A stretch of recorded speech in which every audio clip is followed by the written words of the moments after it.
Bugun nima tayyorlasam ekan deb o'ylayotgan kelinlarimiz uchun iftorlik dasturxoni uchun g'oya. Birinchi bo'lib tovuqni marinovka qilib olamiz. Og'iz ochish vaqtida yengilgina taomga nima yetsin deb chuchvara uchun qaynatma sho'rva solib qo'yamiz. Kerakli masalliqlarni yozib qoldiraman. Ovqatni xuddi shu ko'rinishda chuchvara, suyakdan ajratilgan go'sht va ugralarni biroz suvini solgan holatda tortamiz. Marinovkalangan tovuqni biroz qovurib, bir piyola suv solib dimlab qo'yamiz. Salat uchun kerakli masalliqlarni yozib qoldiraman. Salatimizni tortayotganimda sirli palchkalar bilan bezak berdim. Soat 4larda somsa xamirini o'rab qo'ydim. 2 xil nachinka qildim. Ko'k somsani nachinkasiga tuz solib, ustidan qovurilgan piyoz solsanglar mazasi shunaqa zo'r bo'ladi.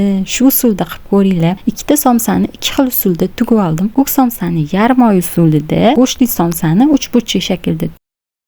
Ustidan tuxum sarig'ini surib, kunjut sepib 45 minutda pishirib oldim. Ortiqcha hashamsiz, oddiygina. Yoqqan bo'lsa like kutaman.